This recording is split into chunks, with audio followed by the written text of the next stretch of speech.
O meu nome é Mariana, sou presidente e fundadora da Associação Último Recurso, que hoje realiza o único debate que junta todas as candidaturas com assento parlamentar às eleições legislativas do próximo dia 10 de março, em cujo tema central é o futuro das políticas ambientais em Portugal, tema completamente descurado nos restantes debates e que é de forte relevância para os portugueses, que serão aqueles que na mesa de voto decidirão como se combatem as alterações climáticas.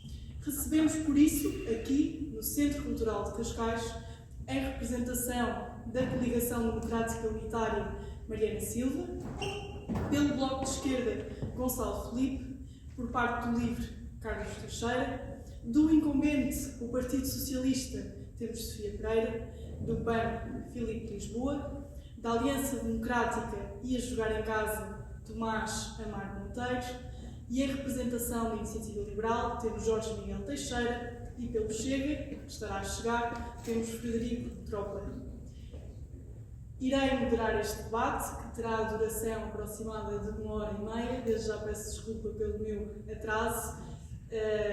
Há bastantes acidentes na estrada, pelos vistos. Tentaremos, se possível, responder pelo menos uma questão do público, mas isso também vai depender da capacidade de síntese dos nossos oradores. Agora vou aqui à minha cábula digital, porque isto do papel nunca está atualizado a tempo e horas.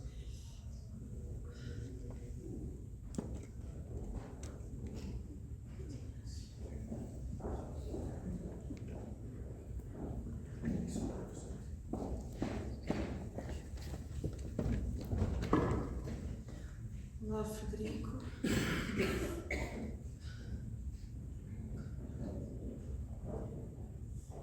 Ora, a minha primeira pergunta é uma pergunta bastante geral e que vai ser uma pergunta comum para todos os oradores e que tem como premissa base uma afirmação que foi proferida por esta associação, pela Associação Último Recurso, que é o seguinte: analisando todos os programas eleitorais que nós fizemos ao longo das últimas semanas, acreditamos que nenhum programa eleitoral é capaz de reduzir em 55% as metas de gases de efeito de estufa até 2030, meta essa que está inscrita no Acordo de Paris, nas diretivas europeias e também agora na Lei de Bases do Clima.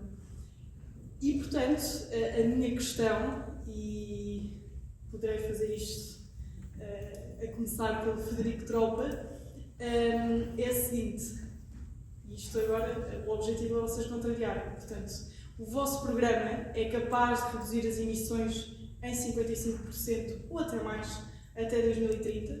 Se sim, porquê? E terão 3 minutos para responder, cada um terá 3 minutos, e estará, em princípio, ali a contar o tempo para vocês também terem uma ideia. Obrigada, bem-vindo. Acima de tudo, pedir desculpa pelo atraso e agradecer à Associação Último Recurso pelo convite.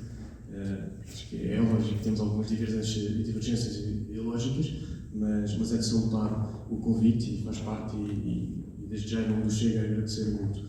E a resposta é, obviamente, que não. Muito diretamente, não. E acho que nenhum programa, nem ninguém que esteja aqui, que tenha bom senso e que queira interpretar as alterações climáticas ou as mudanças do clima, pode aceitar que até 2030 vamos conseguir reduzir as emissões em 55%. Acho que é reconhecimento de todos, a posição do Chega. Não somos negacionistas, ao contrário do que muitas vezes tentam passar. O Chega pauta-se pelo realismo de propostas, tem um programa que centra, acima de tudo, a relação entre o homem e a pessoa e o meio ambiente. E, em primeiro lugar, dizer que o Chega é um partido conservador. Portanto, se há pessoas, se há ideologicamente pessoas que mais preservam o meio ambiente, são os conservadores. Portanto, nós temos que olhar para a questão das mudanças climáticas, das alterações climáticas, de uma forma muito mais realista. Acho que, na minha opinião, na opinião do Chega, há um alarmismo climático que não se justifica, não há consenso académico sobre a necessidade de se reduzir tanto as emissões até 2030. E acima de tudo, não vemos propostas que tenham sido eficazes e simplesmente temos onerado de forma muito vil o cidadão comum e em Portugal não se justifica de todo. Eu sei que a Mariana até, se não me engano, colocou um processo contra o Estado português por inação climática, mas de facto Portugal até é dos países da União Europeia que mais tem, a governação socialista que mais tem apostado uma transição justa, que acaba por não ser muito justa. Olhamos para a refinaria de Matosinhos e a transição não foi muito justa para os empregadores da refinaria e, portanto, a resposta é muito direta. Até 2030 é impossível nós reduzirmos a emissão as emissões em 55%. O programa do Chega por acaso não tenho certeza aqui no programa dos outros partidos políticos, traz não uma novidade, mas um tema que eu sei que é polémico, que é a energia nuclear. E não temos medo de a defender, e sabemos que é um tema polémico, mas também sabemos que hoje em dia é considerada como uma das energias mais limpas, uma das energias do futuro, que tem sido desenvolvida nos últimos anos, e portanto o Chega quer mesmo apostar nesse desenvolvimento, obviamente a longo prazo, porque sabemos que isto não demora muito tempo, os SMR, os Small Modular Reactors. França está a apostar e de facto temos que apostar mesmo no realismo das propostas para o meio ambiente, para a preservação do meio ambiente, e volto a reiterar que é impossível essa questão da redução completamente abrupta e volto a reiterar também, acima de tudo o Chega defende que não há política ambiental nenhuma que possa colocar em causa o conforto do cidadão. Portanto, o cidadão tem que estar no centro da questão e para o Chega isso é equívoco. Obrigada. Foi on time. Passo a palavra ao Jorge Teixeira, da Iniciativa Liberal. Muito bem. Começo por agradecer o convite para este debate. Agradeço à Associação Último Recurso, à Mariana Gomes, pela organização deste debate, e gostava de referir que há pelo menos um outro debate sobre políticas ambientais a decorrer amanhã na Faculdade de Direito da Nova, organizado por um dos estudantes liberais, que é exatamente sobre o futuro das políticas ambientais e que inclui todos os partidos com representação parlamentar. Para responder diretamente à pergunta da Mariana, vou ser sincero, não sei. Não tenho a contabilidade carbónica do programa da Iniciativa Liberal organizada. Não sei se a Associação Último Recurso fez essa contabilidade relativamente ao nosso programa, e se o fez, eu gostava de saber, e estou a dizê-lo com sinceridade, mas posso apontar alguma coisa para os princípios e as medidas que nós temos presentes no nosso programa, e não só no nosso programa, mas também no recentemente lançado Manifesto pelo Crescimento Sustentável, que saiu há coisa de 2 semanas, onde elencamos a nossa visão para uma transição energética e climática que funcione. Ora, nós vemos a descarbonização como uma oportunidade. Vemos isso como uma oportunidade económica, social e ambiental, e pensamos que do outro lado do compromisso de uma economia carbono ativo zero está uma vida melhor. E é por isso que nós queremos lutar, e nós pensamos que conseguimos lá chegar sem comprometer muitas das coisas às quais nós nos habituamos como estilo de vida. E penso que essa é a inovação que nós queremos trazer para o debate e dizer há uma vida melhor do outro lado e não temos de deitar tudo fora para que consigamos conservar o planeta e o clima. E, portanto, nós encaramos esta perspectiva com otimismo, assente em alguns princípios. Primeiro, pensamos que a internalização dos custos sociais das emissões dos gases com efeito de estufa é fundamental. E consideramos que o mercado europeu de comércio de licenças é uma vitória civilizacional que tem funcionado e graças ao qual nós conseguimos, por exemplo, fechar centrais de carvão e tornar isso economicamente viável, e muitas outras conquistas, não tenho muito tempo, já está a acabar. E pensamos também que a neutralidade tecnológica é fundamental. Isto é, há muitas tecnologias, algumas das quais nós não conhecemos ainda, que vão ter um papel fundamental na nossa descarbonização em 2050, e para isso é fundamental preservar uma sociedade aberta e dinâmica, tanto a inovar e a descobrir novas soluções, como a implementá-las na economia. E sim, é a sociedade de mercado que a Iniciativa Liberal defende que pode fazer. E neste sentido, pensamos que temos de acelerar muito mais o nosso trabalho na descarbonização em Portugal. Na energia, podemos licenciar muito mais energias limpas e tem havido muitos problemas a esse nível. Nos transportes, a ferrovia está atrasada e está completamente pega há muitos anos e isso pode acelerar a nossa descarbonização. Na agricultura, na edição genómica e na agricultura de precisão, podemos mitigar e muito as emissões derivadas da luz da terra. Nos materiais, podemos aumentar imenso a eficiência dos materiais que utilizamos e reduzir a deposição em aterro. E na biodiversidade também podemos fazer muito mais para conservar o ambiente e envolver a sociedade para que haja realmente uma gestão ativa do território. Obrigada. Agora, aqui por uma questão de balanceamento, vou dar a palavra ao Gonçalo Filipe, do Bloco de Esquerda. Gonçalo, bem-vindo. Está a funcionar? Bom, boa tarde a todas e a todos. Quero agradecer o convite da Associação Último Recurso. Quero também cumprimentar a Associação pelo seu ativismo, por conseguir garantir que a lei é cumprida e reiterar que é preciso trabalhar para construir um movimento climático amplo, que fale com a maioria das pessoas e que lute por uma transição climática justa e em democracia. A crise climática combate-se com um programa de transformação do país e também da Europa. Nós estamos aqui sozinhos. E o Bloco defende uma mudança profunda na economia. É preciso rever o modelo de desenvolvimento e ter uma coisa diferente do que temos hoje. O que temos hoje é um modelo de turismo de massas, de produção de energia centralizada, com recurso a combustíveis fósseis, mobilidade dependente do automóvel, muitas monoculturas agrícolas super intensivas e muitas vezes um uso irresponsável de recursos hídricos. E é preciso uma alternativa. Em primeiro lugar, é preciso ter uma alternativa para a economia centrada no turismo em Portugal. É preciso limitar o alojamento local, proibir voos internos no continente, proibir jatos privados e não permitir que mais resorts e hotéis sejam construídos em zonas costeiras, como acontece na costa alentejana ou na Madeira. Há hotéis até ao mar. Há praias que não têm acesso público.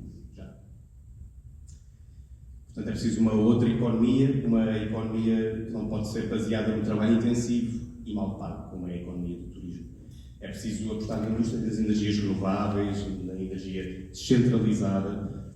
É preciso financiar projetos de eficiência energética habitacional, como temos que isolar as casas portuguesas. Passa-se frio em Portugal no inverno dentro de casa e calor dentro de casa. Para isso também é preciso uma redução do IVA da energia para 6%, a energia não é um bem de luxo. A mobilidade. A mobilidade tem que ser centrada nos transportes públicos. Eu cresci hoje para poder ir para a faculdade ou posteriormente para o trabalho. Tive que estar muito tempo em trânsito. Aliás, este debate começou um pouco mais atrasado por isso mesmo, porque a mobilidade não está pensada para conseguir transportar uma grande quantidade de gente para dentro e para fora das cidades. Portanto, é preciso termos cidades que não tenham o carro no centro, porque é confortável. É confortável podermos podemos fazer o nosso movimento pendular num metro, a ler o nosso livro, a ouvir a nossa música, sem o stress do trânsito, sem o gasto de gasolina diário que temos com o carro. É preciso mais metro, é preciso descarbonizar as frotas do transporte rodoviário e ferroviário, é preciso eletrificar, manter, qualificar e expandir a ferrovia em Portugal. Mencionar também uma palavra para a agricultura que tem um projeto intensivo. Temos que transformá-lo numa agricultura extensiva, adaptada ao território que garanta a soberania alimentar. Temos que reduzir a área de eucalipto neste país tem incêndios. E para terminar, digo que o Bloco de Esquerda aposta, tem um programa baseado numa economia possível, num país perto por isso. Queremos empregos qualificados, queremos produção em proximidade, polos de investigação tecnológica, cidades onde se possa viver e andar, comunidades que cuidem dos seus bairros, um país com vida boa para toda a gente. Não é questão de igualdade. Obrigada. Passo agora a palavra a Mariana Silva, pela Coligação Democrática Unitária. Bem-vinda. Sim, boa tarde a todos. Obrigada pelo convite. Agradecer à Associação Último Recurso por esta oportunidade de estarmos aqui a debater as políticas ambientais. Referindo-me já à pergunta que a Mariana fez, é difícil nós prevermos se vamos cumprir ou não as metas com as quais Portugal se comprometeu. Até porque sabemos que as políticas ambientais, as questões ambientais, as questões ecologistas, têm picos de interesse e depois voltam a deixar de estar no centro das atenções. Isso foi com a educação ambiental nas escolas, que teve muita prevalência. Desculpe interromperes. A questão é se o programa... Sim, eu sei, eu já lá vou chegar, sim, exatamente. E por isso, agora também em 2019 sentimos muito isso com os jovens na rua revoltados com a situação e preocupados com a situação, e por isso precisamos também de olhar para esta preocupação com muita seriedade. E lamentamos que as políticas ambientais não tenham este centro e esta atenção que mereciam e que é necessário ter para o futuro. Dentro do programa da CDU nós temos o programa do PCP e o programa do Partido Ecologista aos Verdes, e por isso é uma coligação de dois partidos, e da parte do Partido Ecologista aos Verdes muitas das nossas propostas vão no sentido de concretizar estas metas de descarbonização. Sabemos que estamos atrasados. O Partido Ecologista aos Verdes foi o primeiro a falar em alterações climáticas em Portugal nos anos 90, e os velhos do Restelo, que alguns ainda perduram, diziam que isso não existia e que era uma invenção e que a ciência não estava correta. Aquilo que acho que quase nenhum de nós vai contrariar é que elas existem e elas têm consequências graves na vida das pessoas. Já se falou aqui muito da ferrovia, estamos muito atrasados na ferrovia, mas esse foi sempre uma das metas e um desafio que os Verdes lançaram a todos os governos enquanto tínhamos presença na Assembleia da República, e também da parte do Partido de Coligação do PCP também a ferrovia foi sempre um ponto central, porque nós temos que nos deslocar de forma eficiente, de forma segura, com horários acessíveis e também de forma barata, como é agora o caso do passe. E esta sim foi uma das últimas medidas, se não a única medida implementada em Portugal, que teve mais relevância no ambiente, que foi o passe intermodal a 40 euros e a 30 dentro do Conselho de Lisboa. Por isso aqui a evolução pode-se fazer, sendo que dentro da mobilidade ainda não está tudo feito, e essa também é a proposta dos Verdes, é que o investimento no transporte público seja feito para que esta mobilidade seja garantida, e isso só é garantido se tivermos mais autocarros, mais carruagens, mais ferrovia e se tivermos mais barcos, os tais barcos que estamos à espera há tanto tempo. E por isso há aqui todo um conjunto, mas eu escolho a mobilidade como uma das medidas mais importantes para a descarbonização em Portugal. Obrigada. Passo agora a palavra, se não estou em erro, desculpem, porque são bastante parecidos. Passo Tomás, correto. Tomás Amaro Monteiro, em representação da Aliança Democrática. Bem-vindo. Obrigado, Mariana. Boa tarde a todos. Boa tarde aos meus colegas de painel. A Mariana, cumprimentar a ti, Mariana, a Associação Último Recurso. Eu, ainda antes de entrar no ponto de minha intervenção e tentando responder diretamente àquilo que foi a questão colocada pela moderadora, eu quero dar os parabéns à Associação Último Recurso por aquilo que está aqui a fazer, mas também pela gênese da sua organização, que faz uso de meios de litigância e de direito para fazer ativismo ambiental. E eu considero que, face àquilo que aconteceu hoje em Lisboa, com o candidato da Aliança Democrática a Primeiro-Ministro, eu penso que este tipo de ativismo deve-se fazer desta forma, como nós estamos aqui a fazer nesta sala, em diálogo, em conversa, e não nos termos em que aconteceu em Lisboa. Portanto, vou dar uma palavra de parabéns à tua associação. Relativamente à pergunta que colocaste, Eu partilho da mesma opinião que o meu colega da Iniciativa Liberal. Eu também não sei, sinceramente, também não tenho as contas feitas, mas consigo dizer de antemão que me parece francamente complicado, mais que não seja, porque o Acordo de Paris foi assinado em 2015 e estamos em 2024, e um partido que também influenciou as políticas públicas durante este período todo, portanto entre 2015 e 2024, torna-se bastante complicado que agora se comprometa com uma meta até 2030. Ainda assim, nós olhamos para a transição climática e para a crise ambiental com preocupação. Eu penso, inclusivamente, que somos o único partido, ou a única coligação neste caso, que plasma no programa eleitoral a incorporação do Conselho de Ministros mensal para a análise da transição climática e da crise climática. E, portanto, se dúvidas houvesse, com base na ciência, com base nos factos, com base naquilo que tem sido a evolução climática nos últimos anos, nós olhamos efetivamente para este problema como uma prioridade. E eu, nesta minha primeira intervenção, eu destacaria 4 áreas que me parecem fundamentais. Vou já ao encontro da questão dos transportes. É evidente que vemos a questão dos transportes e das pessoas poderem utilizar os transportes públicos para se deslocarem como um fator de mitigação da poluição, sobretudo nos grandes centros urbanos. A Baiana referiu há pouco que eu estou a jogar em casa, é verdade, eu sou de Cascais, mais concretamente de Carcavelos, e o município de Cascais incorporou uma medida que me parece bastante interessante, que é a gratuidade de transportes públicos no concelho, que vai ao encontro dessa preocupação ambiental e, evidentemente, de preocupações económicas e financeiras das famílias. Em segundo lugar, uma medida que me também parece bastante relevante está relacionada com os licenciamentos ambientais em 3 esferas diferentes. Uma primeira, ao nível da desburocratização, indo além daquilo que foi feito em março de 2023. Uma segunda, relacionada com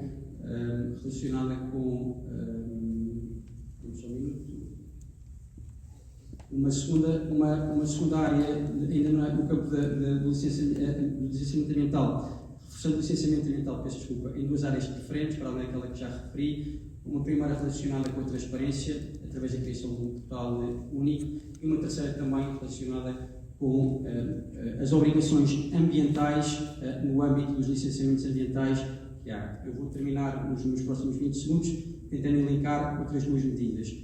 Uma terceira relacionada com o aumento das reservas de água em Portugal, nomeadamente reduzindo os rios, ou até olhando com mais atenção para os rios, cujo caudal deságua no mar, para que possamos aproveitar essas águas, nomeadamente criando reservas nos meios rurais, e uma quarta que eu terei todo o gosto de explicar, provavelmente na minha próxima intervenção, tendo em conta que o meu tempo já terminou, fruto também daquela branca que tive há bocadinho. Obrigado.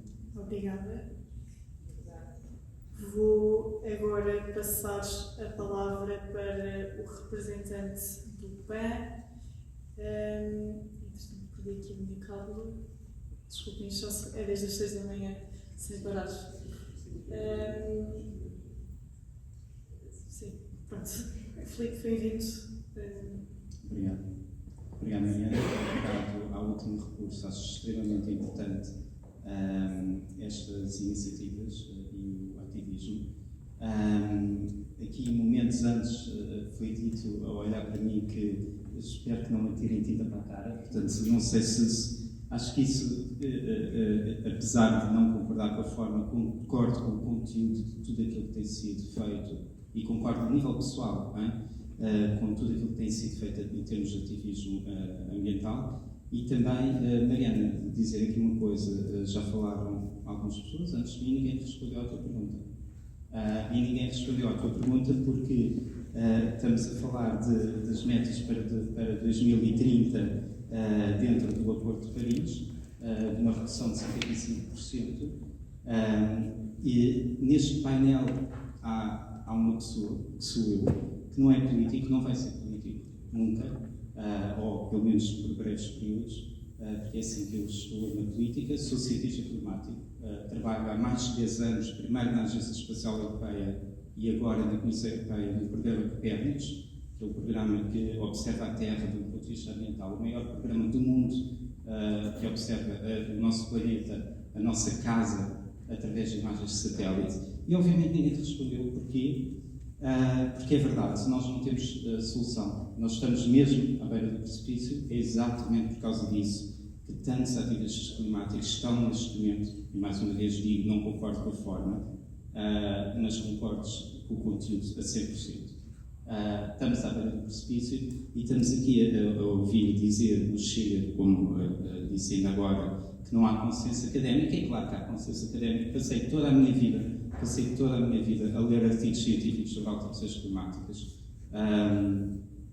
e acho mesmo que o Acordo de Paris, já agora, as metas que foram estabelecidas são até bastante, podem até ser mais conservadoras, como por exemplo autores como o James Hansen, que foi diretor da NASA, dizia que tinham de ser mais conservadoras.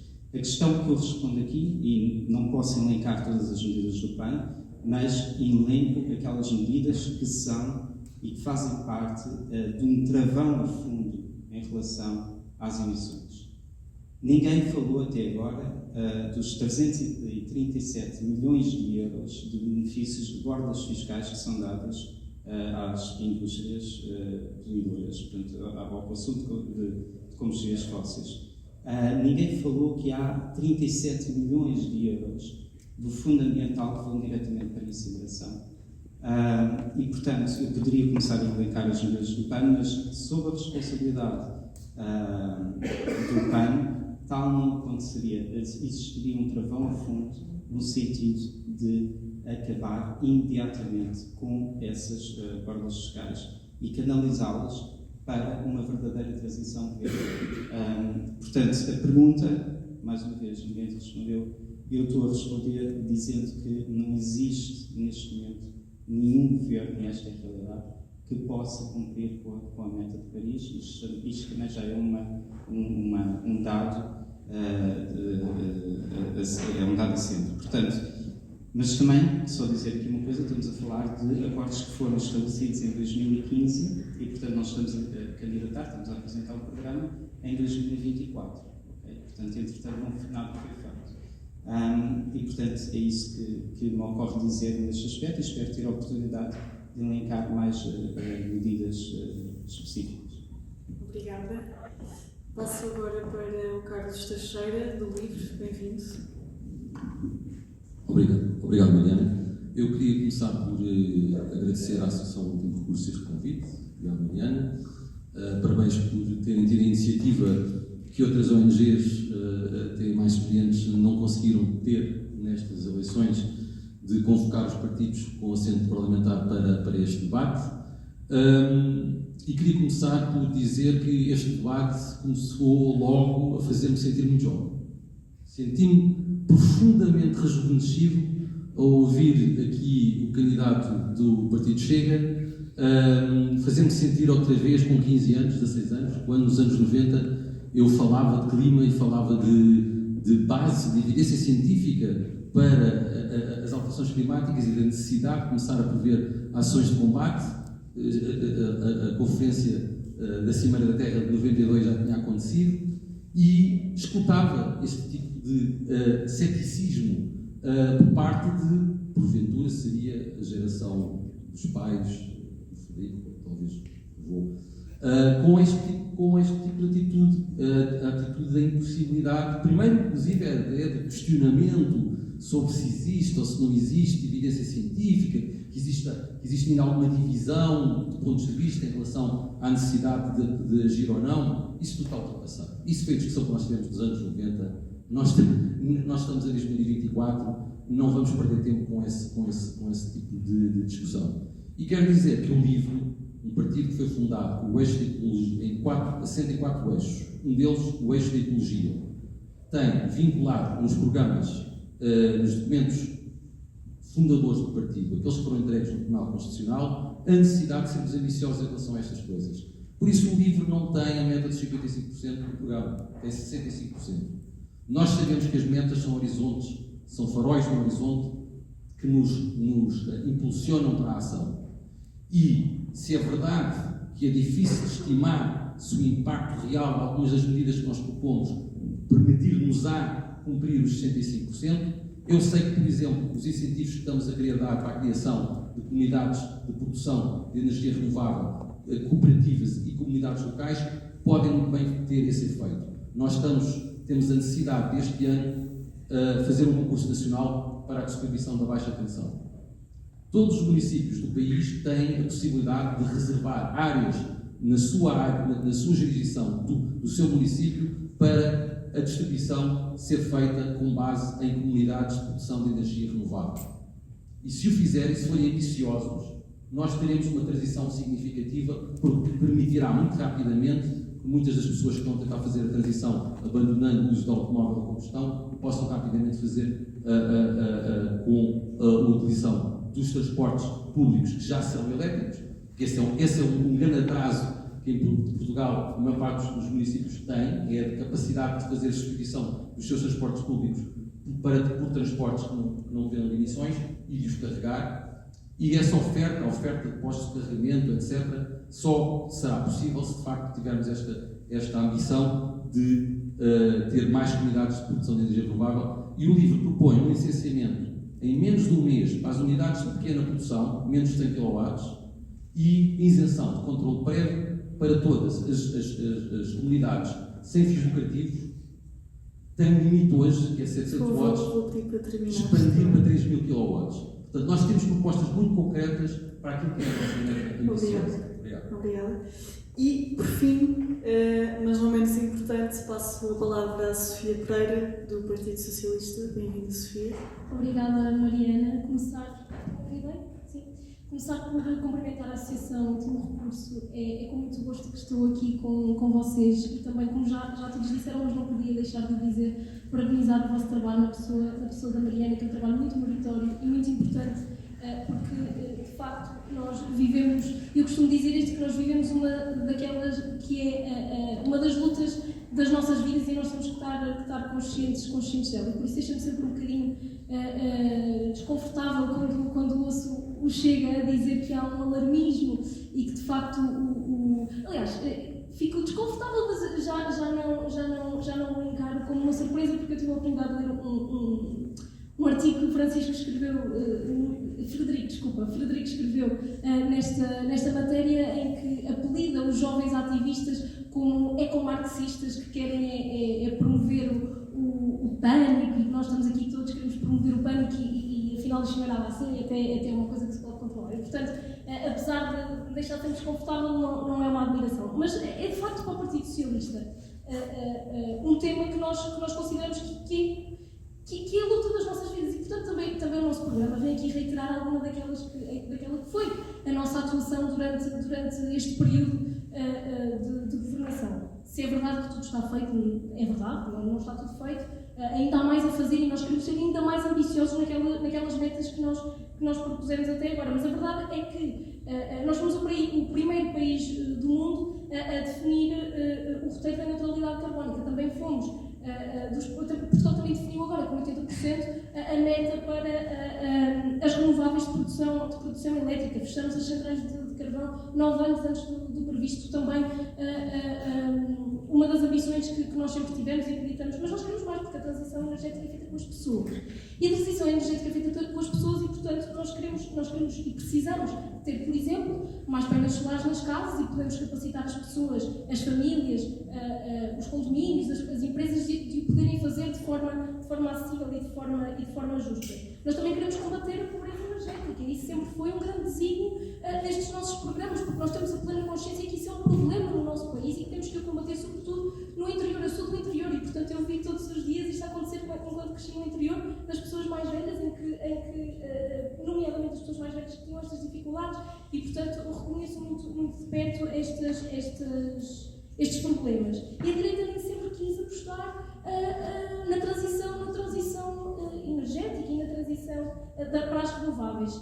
Muitas vezes chamavam esta transição de aventureira. Eu não vejo nada de aventureiro nisto. E aqui concordamos, é de facto uma oportunidade social, ambiental, económica e, portanto, dentro das várias medidas que nós temos, a ambição na ferrovia, o nosso secretário-geral, Pedro Nuno Santos, neste momento, e toda a gente sabe, é um dos grandes desígnios da sua atuação, é a ferrovia. Queremos continuar a promover a ferrovia para conseguirmos ter um país que consiga ligar todas as suas capitais de distrito pelo meio de transporte mais limpo, que é o comboio.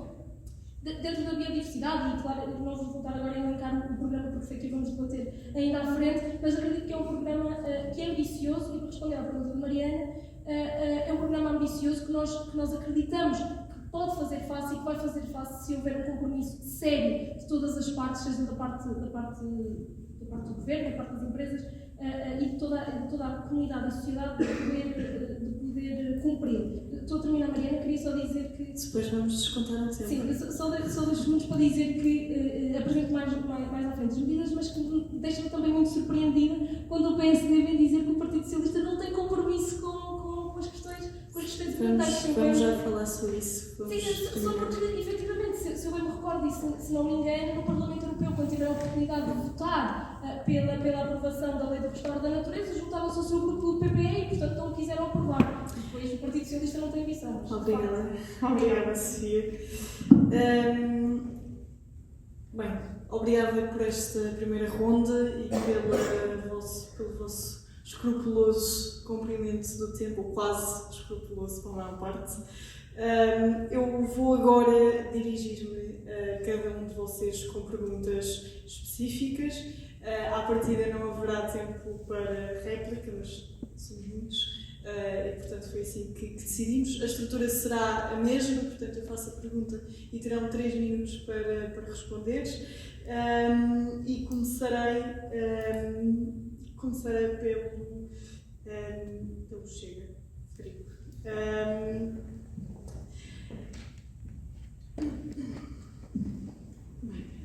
Esta primeira pergunta partia do pressuposto que eu não sabia a resposta à primeira pergunta. Mas vamos lá.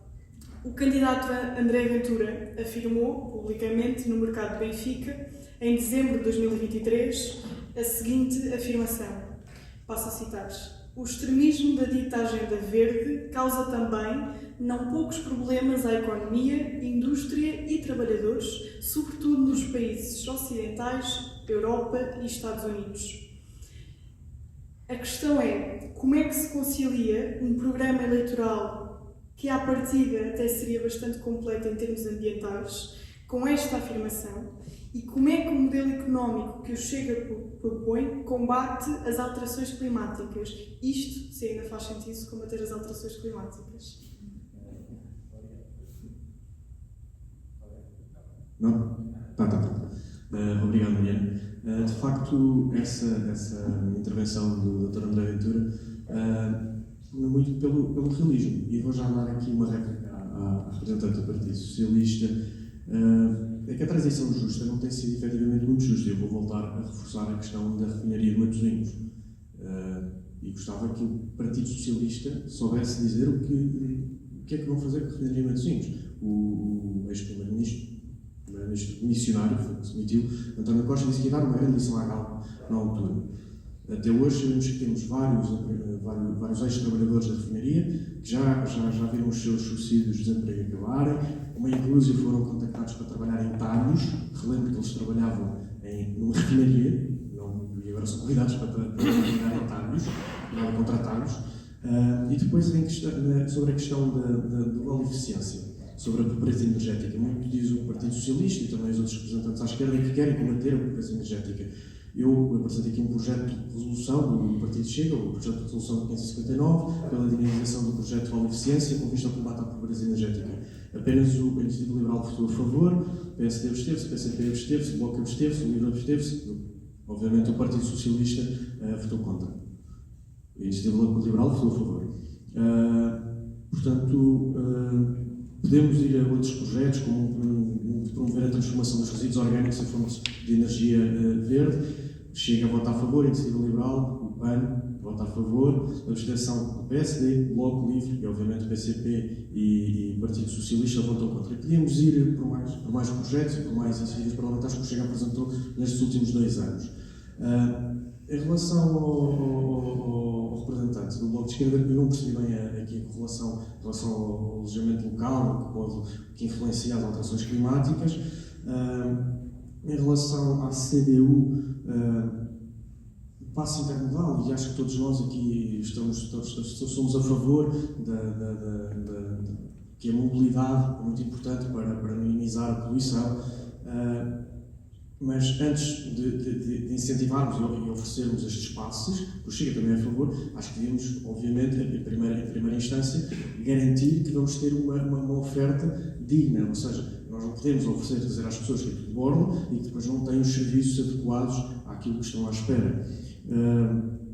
Em relação, o Chega defende de facto, depois aqui a representante do Partido Socialista trazer apenas muitos anos para este debate, eu acho que não vou muito a favor, não é? O ministro que governava pelo WhatsApp e que agora é o grande candidato a primeiro-ministro, acho que não, Pedro Santos, não nos veremos. E gostaria também aqui em relação a nós defendemos o renovável, mas acho que temos que ser responsáveis. Há vários exemplos que temos pelo país de várias propriedades herdadas que estão a ser dizimadas para a implementação de painéis fotovoltaicos e de grandes centrais fotovoltaicas. Eu gostava de trazer uma herdade que é muito conhecida até só para terminar, que é a herdade de Torre Bela. Se todos se lembram daquela herdade, daquele caso da enxada, que é da cooperativa ou que não é da cooperativa, essa herdade desapareceu, toda a sua biodiversidade foi dizimada para a instalação de uma grande central fotovoltaica. Eu gostaria de saber o que dirá aquele ativista que era do PCP na altura, que era tudo a cooperativa. Neste momento a herdade de Torre Bela não tem nada e foi dizimada. Obrigada, Frederico. Passo agora a palavra ao representante do Bloco de Esquerda e também tenho uma questão. Ora, no que respeita à decisão sobre o novo aeroporto para a região de Lisboa, o Bloco de Esquerda não aceita a solução Montijo, prefere a solução Alcochete. E passo a citar, está previsto no nosso programa, caso venha a ser necessário no contexto de uma política adequada de transportes e transição climática. Porém, a ciência climática, ou pelo menos a ciência do IPCC, que é aquela que a Associação Último Recurso segue, é bastante clara. Não podemos construir novas infraestruturas que signifiquem um aumento das emissões globais e um novo aeroporto significaria exatamente isso. Como é que conciliamos esta orientação com as necessidades económicas do país, por exemplo, a nível do turismo? Não existirão outras soluções que não a construção de um novo aeroporto? Bom, fechar o aeroporto da Portela e construir o aeroporto numa localização que já tem um estudo ambiental feito, que é Alcochete. Isto não impede de termos uma política de implementação de ferrovia de alta velocidade na Europa que reduza a quantidade de voos necessários e, já agora, é importante também mencionar que, com uma economia mais virada para a produção de valor acrescentado e para a aposta na tecnologia e na indústria para a transição climática, não precisaremos de depender do turismo. Aliás, eu sei que o Chega, a Iniciativa Liberal, são grandes defensores do alojamento local e desta economia de especulação e de falta de produção de valor acrescentado e de especulação imobiliária, mas o Bloco de Esquerda tem uma ideia muito mais produtiva, que vê como uma oportunidade a transição climática. É preciso instalar mecanismos de economia circular, acabar com os microplásticos nos produtos de higiene, por exemplo, voltar a poder substituir componentes dos dispositivos eletrónicos. É inadmissível que em 2024 o telemóvel dure 2 anos porque a bateria acaba. Eu ia pedir só para focar aqui na questão. O novo aeroporto significa mais emissões e, apesar dos estudos e da avaliação de impacto ambiental, isto tem sido comprovado a nível internacional, que em cada país que se constrói mais um aeroporto, no final do ano as emissões globais aumentaram, porque dificilmente fazemos esta transferência igual de Lisboa para qualquer outro lado. O objetivo é claramente a expansão económica. O Bloco de Esquerda diz-se defensor das alterações climáticas, mas como é que a proposta da criação do novo aeroporto é compatível com a ciência? Estamos a substituir um aeroporto por outro e estamos ao mesmo tempo a apostar... Não substitui nada, o aeroporto de Lisboa mantém-se. Não, o aeroporto de Lisboa fecha-se. O aeroporto de Lisboa, de Portela, é para fechar. há uma proposta que menciona que é para transformar aquele lugar num parque verde grande, e o Bloco vê essa proposta com grande valor. Transferir o aeroporto para fora da cidade é uma prática que acontece em praticamente todas as capitais europeias. Quem vai para Londres não aterra no meio da cidade.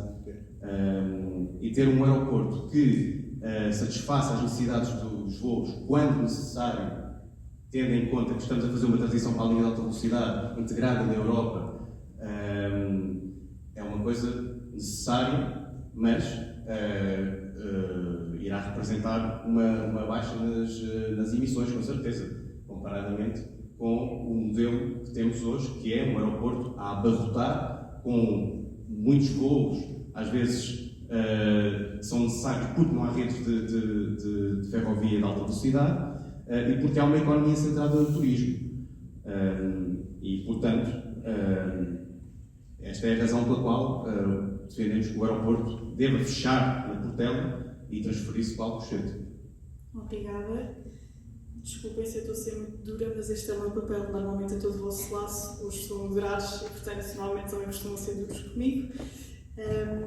Estou a brincar. Iniciativa Liberal. A Iniciativa Liberal votou contra a Lei de Bases do Clima e contra o projeto de lei número 230/15/1, que aprova uma moratória que impede a mineração em mar profundo em águas nacionais até 2050. A verdade é que a Lei de Bases do Clima foi aprovada, a moratória também, e a nível internacional considerou-se estas medidas legislativas como inovadoras e colocavam Portugal, pelo menos em termos de legislação material, à frente no combate às alterações climáticas e na transição energética. A minha questão é, porquê o voto contra? Não concordam no teor e no conteúdo? Ou não é importante para a Iniciativa Liberal que estes projetos sejam aprovados? Muito bem, então posso começar com a Lei de Bases do Clima e depois posso falar na moratória. Primeiro, eu não penso que o compromisso relativamente à mitigação das alterações climáticas e aos compromissos internacionais que temos nesse âmbito exija necessariamente o apoio direto à Lei de Bases do Clima, tal como ela foi apresentada, que era uma lei que apresentava bastantes problemas, mesmo do ponto de vista logístico, uma lei bastante confusa e uma lei que, para ser sincero, e tendo lido de uma ponta a outra mais do que uma vez, não penso que tivesse um grande efeito na mitigação das alterações climáticas. Tinha uma série de exigências, tinha bastante burocracias, mas o que é certo é que passou-se mais de um ano a discutir aquela lei, mas não se avançou em muitos outros pontos mais importantes que realmente baixam as emissões de dióxido de carbono. Se a Iniciativa Liberal vive mal num país em que a Lei de Bases do Clima exista? Não. A lei pode existir, não temos votado contra a sua implementação, e ela pode continuar assim. Não pensamos que aquela lei acrescentasse alguma coisa, mas pronto, percebemos que há muitas pessoas que entendem que aquela via e que a via legal é a via pela qual nós conseguimos realmente cumprir essas metas. Relativamente... Se não é via legal, é qual então?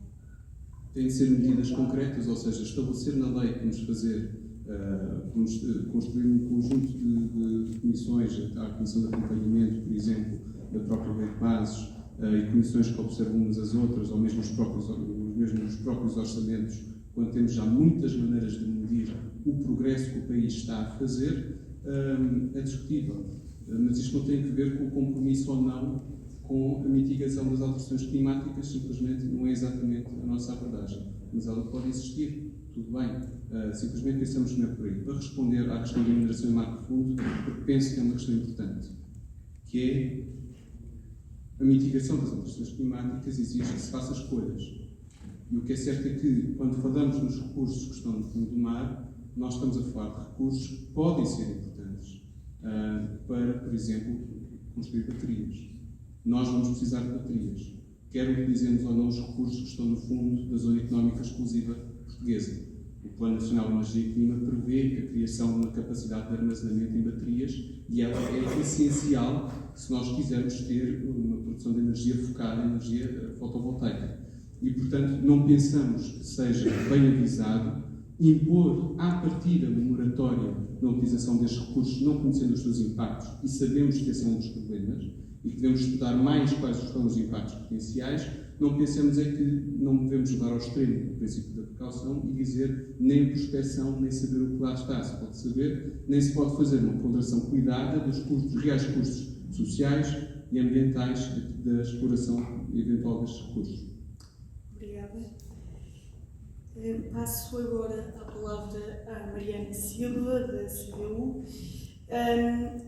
A CDU tem uma proposta para a ferrovia, denominada acelerar a modernização da ferrovia, mas a verdade é que a inexistência de recursos, nomeadamente a existência de uma frota antiga em Portugal, que, entre outras, impede que seja privilegiado o transporte público no dia-a-dia e em deslocações mais longas,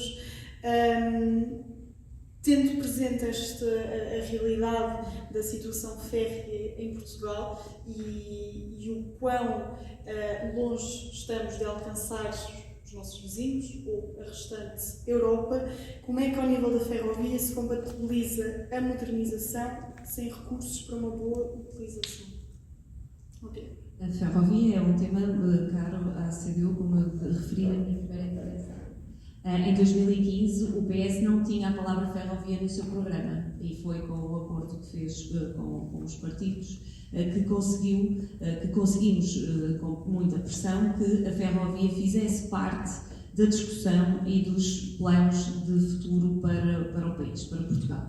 Como sabemos também, com a pandemia, tivemos o corte da única ligação que tínhamos à Europa e que nunca mais foi reposta e que na altura questionamos e que exigimos que fosse reposta. A opção política foi não o fazer. Por isso, a ferrovia é um transporte do futuro, é um transporte que nós temos obrigatoriamente que ter para podermos fazer a ligação à Europa e de forma mais sustentável, e é também a ferrovia enquanto promotora de desenvolvimento das regiões por onde ela passa e onde ela é instalada.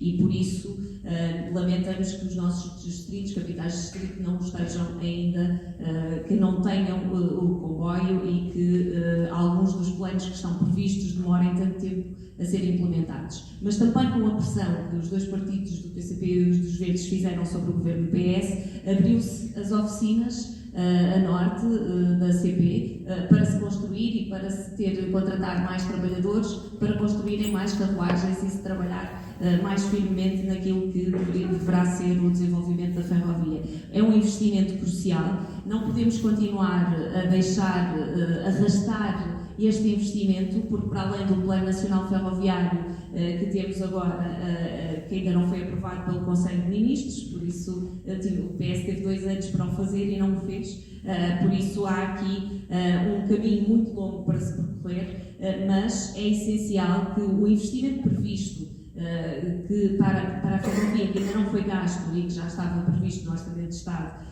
para a modernização das passagens de nível, para a compra de carruagens, para a modernização das mesmas, que fosse aplicado e que não se andasse a arrastar no tempo e que se tenha feito a opção de não investir devidamente na ferrovia. E por isso é que, quando se põe um passe a um preço acessível, as pessoas querem andar de transporte público. E a resposta que as pessoas deram foi que foram tirar o seu passe e, quando foram para o transporte, não havia os transportes suficientes. Mas esse investimento tem que ser exigido pelas pessoas, porque não podemos continuar a construir a casa pelo telhado. As pessoas têm que ter a oportunidade para poder deslocar-se de transporte público e têm que ter a oportunidade de o fazer a preços acessíveis, que foi o que aconteceu. Também, utopicamente, chamávamos utópicos quando falávamos de que podíamos ter transporte público a preço acessível e afinal podemos. E temos também, só mesmo para terminar, temos que assumir que o transporte público não é só para as grandes áreas metropolitanas, é para todo o país. E no nosso país ainda há muitas regiões que não têm sequer transporte público ou é muito residual e existe apenas durante a época da escola, e por isso é preciso também investir nessa área. Obrigada. Passo agora a dirigir-me. Desculpem, esqueci de Tomás. E a questão que eu tenho é a seguinte. Portanto, relativamente à pobreza energética, tem no vosso programa uma medida que visa combatê-la, combinando ferramentas públicas e privadas, aumentando a literacia energética dos portugueses, permitindo-lhes melhorar a eficiência energética das casas e das suas empresas. Contudo, sabemos que principalmente a população mais idosa, com escassos recursos financeiros, são os mais afetados. Aliás, como já foi dito neste debate, e confirmo as fontes, em Portugal morre-se de calor, mas também se morre de frio. Acredita que é suficiente aumentar a literacia se as pessoas permanecerem sem recursos económicos e financeiros para aumentar o conforto dos edifícios, sobretudo ao nível da habitação? Obrigado, Mariana, pela tua pergunta. Ainda antes de te responder, eu tenho só que responder à Mariana, que há bocado me interpelou, à Mariana, não, à Sofia, que há bocado me interpelou diretamente e, portanto, acho que tenho que fazer isso. Que é, eu não disse que o PS não tinha ambição em matéria de transição climática, não disse mesmo. Aliás, eu até considero que este tema das alterações climáticas e do combate às alterações climáticas até deve ser um tema de consenso entre todos os partidos e até deve ser um tema em que deixamos, de certa forma, a partidarite de lado e tentamos chegar a um consenso alargado para que se possa efetivamente fazer frente a este problema que nos assola a todos. Portanto, eu não disse, e deixo aqui essa ressalva, e também ressalva que eu não sou do PSD, sou do CDS, não posso responder, apesar do grupo parlamentar, parlamentar europeu ser o mesmo, eu não posso responder pelas ações do PSD. Relativamente à tua questão, que está relacionada com a ausência de literacia energética, essencialmente. O facto de, quando mencionam no programa o combate à pobreza energética, a ferramenta a utilizar é a literacia financeira. Não falamos de números, não falamos de investimento, não falamos de eficiência energética, não falamos de reestruturação de edifícios, não falamos de que seja vales de atribuição de uma percentagem de segurança social que ajude a pagar a conta da luz. Então, não se fala sobre isto. Fala-se sim de incentivar e aumentar a literacia financeira e que deste modo existiria alguma relação causal com a diminuição da pobreza energética. E a minha questão é como? Porque para combater a pobreza energética precisamos sobretudo de recursos financeiros. Sim, Mariana, eu considero que efetivamente, apesar de o nosso programa mencionar apenas a literacia financeira como única medida de combate à pobreza energética, eu tenho algumas dúvidas disso, não conheço o programa a fundo nessa parte, mas considero que nós devemos ir efetivamente além, sem qualquer dúvida, porque essa medida parece-me efetivamente escassa. Ainda assim, em matéria de literacia financeira, eu considero que nós devíamos ir, obrigado, eu falarei assim que tiver a oportunidade. Ainda assim, em matéria de literacia financeira, eu acho que nós devemos ir um bocadinho além, nessa área, garantindo que em Portugal ninguém, no que diz respeito às condições que tem em sua casa e às condições que tem de energia em sua casa, ninguém é isolado pelo frio, ninguém tem más condições térmicas em casa, e eu considero que o Estado e o Governo devem ter um papel interventivo nessa área, sobretudo no cuidado com os mais idosos, mas também naquilo que diz respeito ao interior do país, onde, penso, os idosos são maioritariamente, onde há maior incidência de casos no que diz respeito a esta matéria.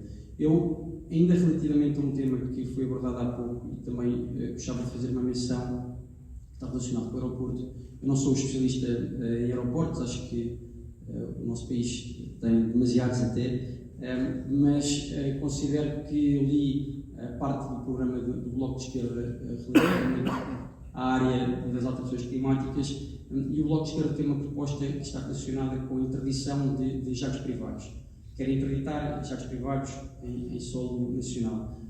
E eu gostava de perceber como é que o Bloco de Esquerda pretende fazer isso, se tem efetivamente noção do impacto real que os jatos privados têm naquilo que são as emissões de dióxido de carbono em Portugal, e essencialmente como é que quero materializar essa proposta, que me parece francamente inviável e até populista.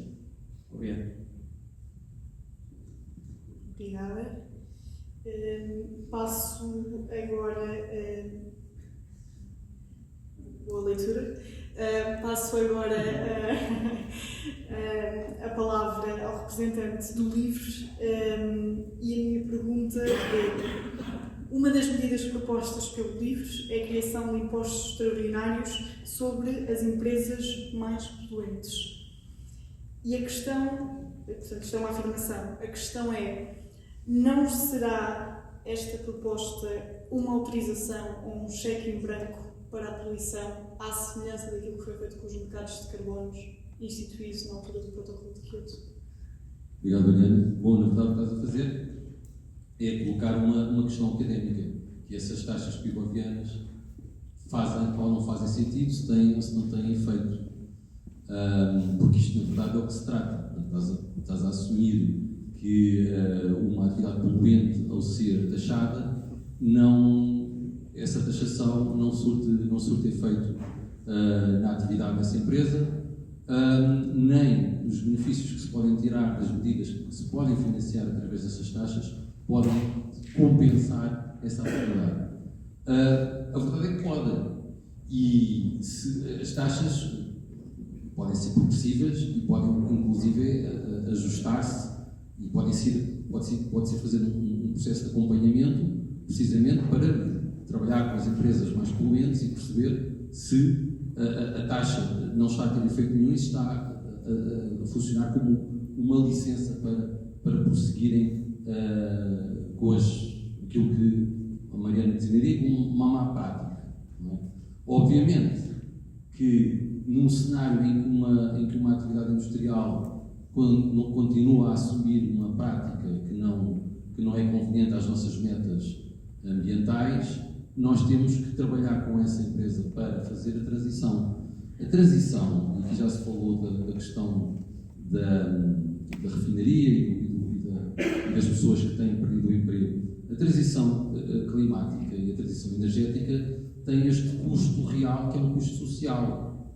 No quadro europeu, isso foi o apoio para que esse processo corresse de uma forma civilizada e sem deixar ninguém para trás, chamou-se Fundo para a Transição Justa. Portanto, um financiamento direto e específico para que as pessoas que trabalhassem no setor das energias não renováveis pudessem receber a formação necessária para poderem vir a trabalhar depois. Por exemplo, muitos dos trabalhadores das refinarias estão agora a ser encarados como importante mão de obra para os projetos que têm a ver com o hidrogênio verde. Mas, portanto, reforçando esta resposta em relação às taxas extraordinárias, as atividades poluentes, por causa precisamente do custo social que tem essa transição, o processo de taxação permite-lhes que internamente desenvolvam os seus próprios planos para adotarem melhores práticas. Não é por acaso que o LIVRE se posiciona à esquerda enquanto partido ecologista. Nós somos um partido ecologista que não quer deixar ninguém para trás e que não entende que os fins justifiquem todos os meios. O que isto quer dizer é que a componente social tem que estar sempre associada àquilo que são as nossas medidas mais ambiciosas de transição ecológica. Já agora, também aproveito para reforçar este termo, ecológica, porque nós não queremos que Portugal se resuma a uma declaração de emergência climática. Tem de facto de ser uma emergência ecológica, porque já não estamos só a falar de um problema climático, estamos a falar do nexo entre a biodiversidade, o clima, a desertificação. Obrigada. Obrigado. Passo agora a minha questão para o representante do PAN e trago uma pergunta um pouco provocatória, que vem de várias afirmações que são feitas, tanto dentro do movimento por justiça climática, como também à direita e à esquerda, talvez por haver aqui uma dificuldade em perceber se o PAN se posiciona à direita ou à esquerda, mas a verdade é que já foi afirmado por um grande ativista brasileiro, Chico Mendes, que ecologia sem luta de classes é jardinagem. E esta frase vem muitas vezes associada, pelo menos no mundo ativista, ao PAN, em que parece-nos que há medidas que têm uma intenção ecológica, uma intenção ambiental, mas por outro lado falta a parte social. Eu vou dar um exemplo. Tenho aqui uma medida respeitante ao transporte aéreo que diz o seguinte: pôr fim à realização de voos noturnos entre a meia-noite e as 6 da manhã em todos os aeroportos nacionais. Primeira questão, não fala sobre a questão dos voos domésticos, não se fala sequer na criação ou expansão do novo aeroporto, na substituição do novo aeroporto, como lhe queiram chamar. Falamos aqui de uma questão de poluição sonora. À partida penso que esta é a base desta proposta, portanto, poluição sonora, mas continua a faltar, por exemplo, no que toca ao transporte aéreo, a parte da redução das emissões. Como é que o PAN vê estas afirmações, julgamentos, preconceitos que são feitos, e se na verdade não é bem assim e há um esforço de uma tentativa de integralização da parte social nas vossas propostas? Mariana, acho que há muitas coisas aqui. Eu não preciso de um programa do PAN, porque fui eu que em parte escrevi este capítulo. O programa do PAN tem o maior capítulo da parte do ambiente, não é por acaso. Há aqui várias coisas. A questão da ecologia sem a parte social ser jardinagem não quer dizer que nós não ponhamos a ecologia à frente e tenhamos uma parte social bastante importante. Eu, por exemplo, falo de uma medida que nós temos que é o Sol para Euros, em que, com a descentralização e, portanto, com as comunidades de energia, o excedente de energia ir para pessoas em situação de pobreza energética. Okay? Falando de pobreza energética, já agora o PSD, fiquei aqui um bocado chocado com esta questão da iliteracia energética ser a solução para a pobreza energética. É um bocado como nós irmos para uma vila no meio da África e dizer que as pessoas passam fome porque não caçam leões, não é? Portanto, não faz sentido este tipo de responsabilização das pessoas que estão em maiores dificuldades. A questão dos aviões, e tu próprio disseste que sempre que se inaugura, a tua frase, e é verdade, é um estudo, sempre que se inaugura um novo aeroporto, as emissões aumentam, logicamente, as emissões daquele país aumentam. Qual é o partido que está aqui que não tem nenhuma solução para um aeroporto a não ser aquela que já existe, que é a Beja? Portanto, não construir mais nenhum aeroporto. Portanto, acho que isto já de si responde à tua pergunta. A questão dos voos, sim, é uma questão que tem a ver com o ruído. Sim, proibir de imediato os voos por uma questão de proteção das pessoas e até pessoas que estão em situação mais fragilizada, que não têm dinheiro para investir em janelas para insonorizar as suas casas e etc. Portanto, há sempre uma componente social por trás. A resposta é esta: há sempre uma componente social por trás. Eu não sei se estou já a responder à tua pergunta, se precisas de mais exemplos. Há outras coisas que eu gostava de referir. E atenção, já agora relativamente ao aeroporto, eu fui uma das pessoas que se opôs com mais 10 cientistas à solução do Montijo, dizendo que o Montijo, e fazendo as projeções climáticas e de subida do nível médio do mar, o Montijo daqui a uns anos serviria melhor como terminal de cruzeiros como aeroporto, porque aquilo viria a estar tudo alagado. E portanto a questão é essa, a questão dos jatos. Nós temos como medida uma taxação fortíssima sobre os jatos privados, porque, e já sei que aqui à minha esquerda, portanto a direita, irá dizer que a questão dos jatos privados não é assim tão relativa, porque em termos para o país, em termos percentuais para o país, mas é em termos per capita, e também tem a ver com a justiça, com uma questão de justiça social, de quanto é que cada um de nós pode emitir. E se nós virmos o ex-libris, portanto, o máximo que uma pessoa pode emitir é deslocar-se de um jato privado de um lado para o outro. E, portanto, os ativistas ambientais que tanto falam nisto e pintam aviões têm toda a razão. É de facto. Obrigada.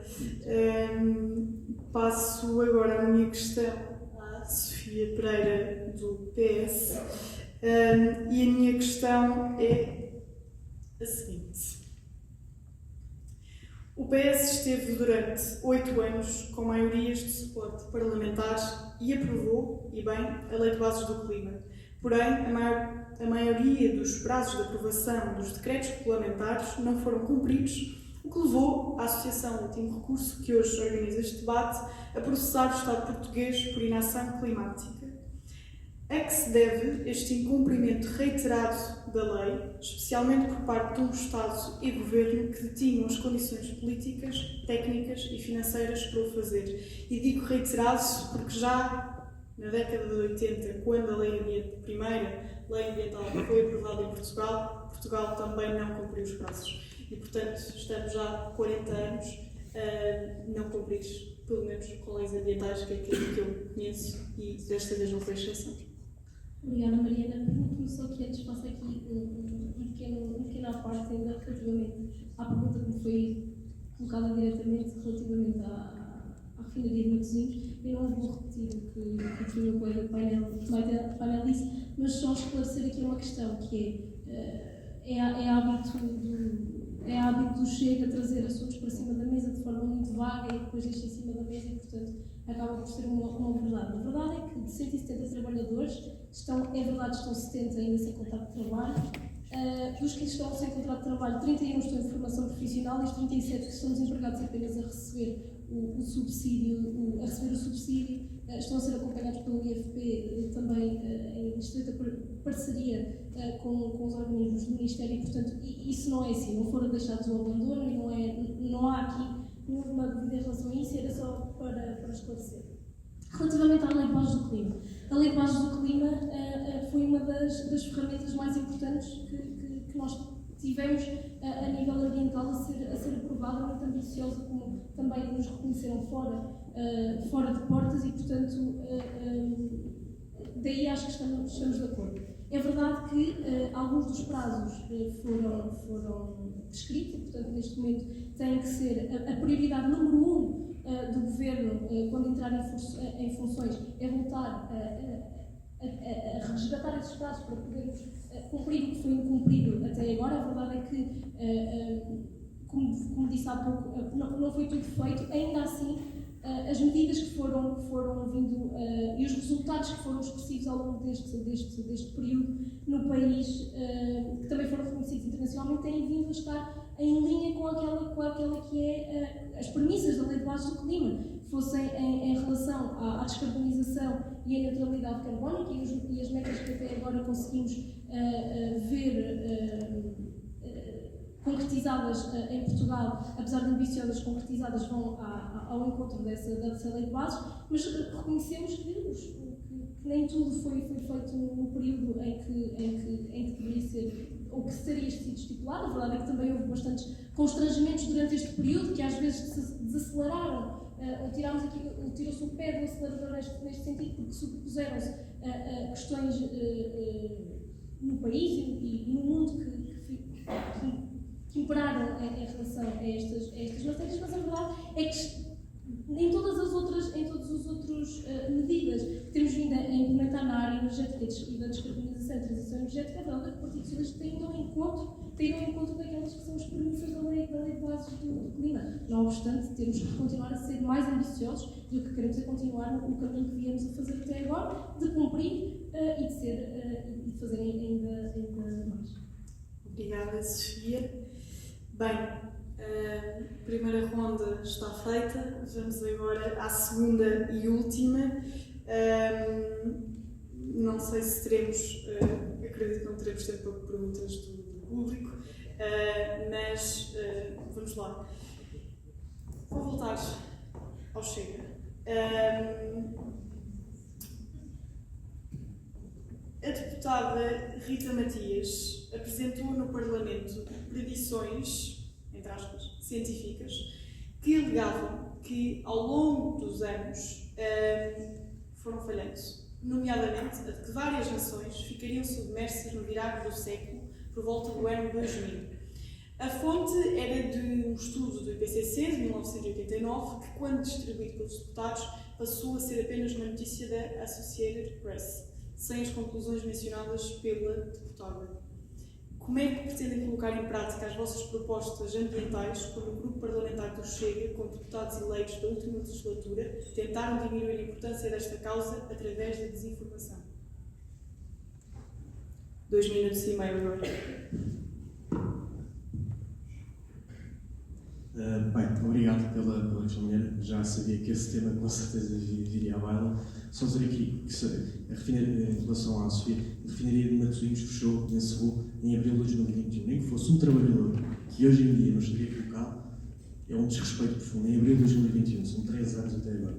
Mas em relação a essa questão da deputada Rita Matias, a Rita Matias, na própria comissão, depois faz pede ao presidente da comissão, não desculpa, mas cometeu um erro naquilo que apresentou, porque efetivamente o que ela fala, lá apresenta uma notícia da Associated Press, se não me engano, de 89, de um membro que na altura era da UNEP.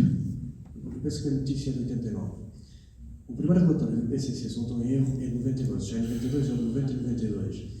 Esse representante da UNEP, então era a UNEP, que ainda existe hoje em dia, vai fazer uma série de previsões que depois vêm sair em 92 no relatório do IPCC, e o relatório existe, é factual, nós partilhamos o relatório, onde existem previsões de países como Bangladesh, países como uma parte do Egito, etc., iriam ficar submersos nos próximos anos. E falavam já na altura de um termo que eram os refugiados climáticos, que hoje em dia também se fala muito. Ou seja, estamos a falar de uma questão de há 30 anos. Portanto, ali não houve desinformação, houve um erro, claro, que a deputada Rita Matias não teve problema nenhum em assumir, e depois houve uma tentativa de criar uma desinformação à volta do Chega, que efetivamente a Rita Matias cometeu um erro, e isso é Mas problema. porquê é que esta é a prioridade de uma deputada eleita no nosso Parlamento? Vai muito ao encontro do que disse há bocadinho o representante do PAN, do ativista que dizia que ecologia sem luta de classe é jardinagem. É isto que o Chega combate. Por isso é que o Chega quer realismo nesta questão das alterações climáticas. Nós não negamos as alterações climáticas, nós observamos um clima como um sistema complexo, dinâmico, caótico até. Não há consenso, eu volto a dizer, eu sei que é cientista climático. Sim. Não há consenso. Eu posso lhe reportar 2 ou 3 ou 4 ou 5 cientistas. Não há consenso. A partir do momento em que há cientistas. 3 ou 4 não é a mesma coisa que milhares de milhares de negacionismo, não.